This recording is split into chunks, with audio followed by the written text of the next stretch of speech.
Números 35.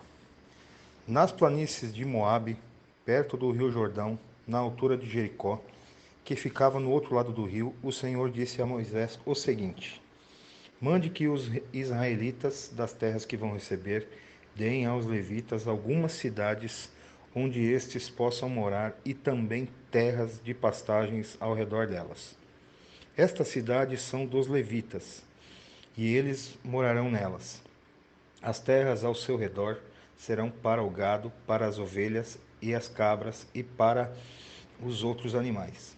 Os pastos ficarão de volta de toda a cidade, numa distância de 450 metros a partir da muralha. Todo o terreno formará um quadrado de 900 metros de cada lado, isto é, medirá a mesma coisa a leste e a oeste, ao norte e ao sul. A cidade ficará no meio e os pastos ficarão em volta.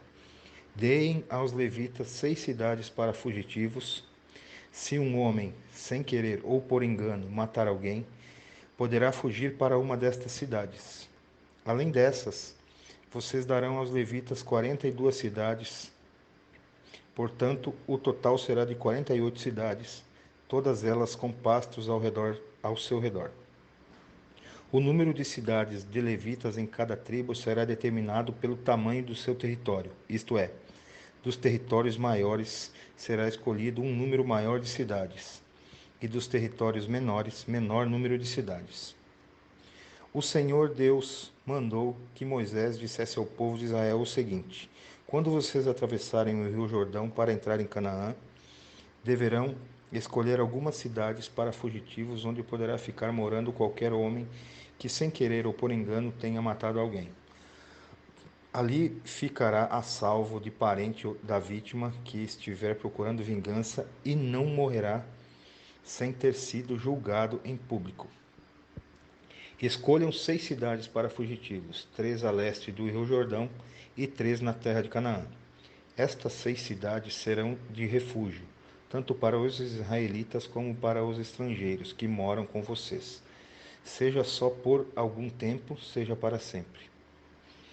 Quem tiver matado alguém sem querer ou por engano poderá ficar refugiado ali.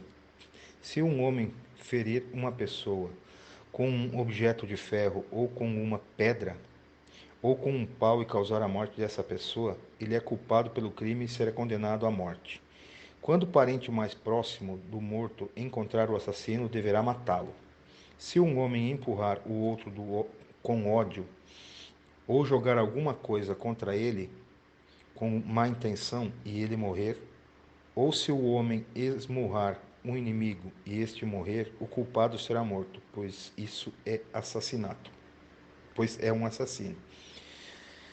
Quando o parente mais chegado do falecido encontrar o assassino, deverá matá-lo.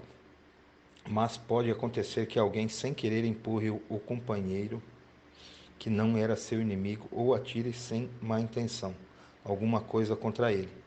Pode acontecer também que alguém sem ver atire uma pedra que venha a cair em cima de alguém e cause a sua morte. Porém, os dois não eram inimigos e quando matou, não fez isso de propósito.